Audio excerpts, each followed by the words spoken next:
الحمد لله الذي شرفنا على سائر الأمم برسالة من اختصه من بين الأنام بجوامع الكلم وجواهر الحكم. أما بعد، بسم الله الرحمن الرحيم. سامعین ذی قدر، رمضان المبارک جیسی نعمت کے اختتام پر اللہ نے اپنے بندے کو اظہار مسرت کے طور پر ایک دن عطا کیا اور حکم دیا کہ مسلمان اس دن اکٹھے ہوں اور اجتماع کی صورت میں سارے کے سارے میرے سامنے سر بسجود ہو جائیں، 2 رکعت نعمت کے شکرانے کے ادا کریں، جسے شریعت اسلامی میں صلاۃ عید الفطر یعنی عید الفطر کی نماز کہا گیا ہے۔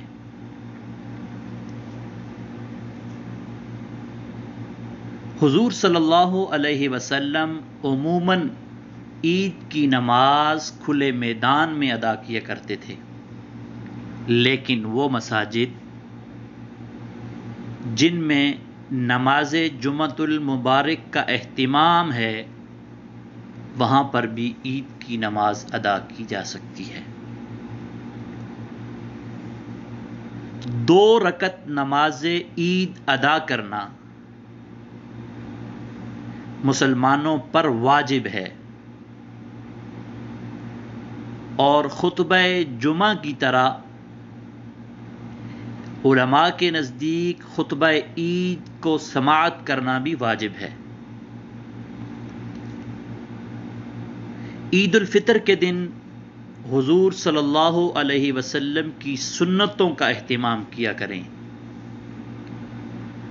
صبح سویرے بیدار ہوں، شریعت اسلامی کے مطابق اپنی آرائش کریں، زیب و زینت اختیار کریں، غسل کا اہتمام کریں، مسواک کریں، حسب استطاعت نئے کپڑے زیب تن کریں یا کم از کم صاف ستھرے اور کم استعمال شدہ لباس پہنیں۔ مناسب ہے کہ اگر لباس سفید میسر ہو تو سفید لباس زیب تن کر کے عیدگاہ کی طرف جائیں، خوشبو لگائیں، عیدگاہ کی طرف جلد از جلد رخ کریں، تاخیر نہ کریں۔ عید الفطر کے دن گھر سے نکلتے ہوئے ممکن ہو تو کچھ میٹھی چیز ضرور کھا لیں، اور جن جن احباب نے ابھی تک فطر ادا نہیں کیا، صدقہ فطر ادا نہیں کیا، عیدگاہ پہنچنے سے پہلے اسے ادا کر لیں۔ اور مزید اہم بات یہ ہے کہ عیدگاہ جانے اور گھر واپسی کے لیے 2 مختلف راستوں کا انتخاب کرنا بھی مسنون ہے۔ جلدی عیدگاہ پہنچیں، اگر تاخیر ہو گئی، اگر دیر سے پہنچے تو لوگوں کی گردنیں نہ پھلانگیں، کیونکہ حضور صلی اللہ علیہ وسلم نے اسے منع فرمایا ہے، بلکہ جہاں آسانی سے جگہ میسر ہو وہیں بیٹھ جائیں۔ اب نماز کی ادائیگی کا طریقہ سماعت فرما لیں۔ دل میں نیت کریں کہ 2 رکعت نماز واجب مع 6 زائد تکبیروں کے اللہ کے لیے ادا کرتا ہوں۔ امام صاحب کی اقتدا کو بھی نیت میں شامل رکھیں۔ امام تکبیر تحریمہ کہے گا یعنی اللہ اکبر کہے گا تو آپ نے بھی ہاتھوں کو کانوں تک لے جاتے ہوئے تکبیر تحریمہ کہنی ہے، اور ہاتھ ناف کے نیچے باندھ لینے ہیں،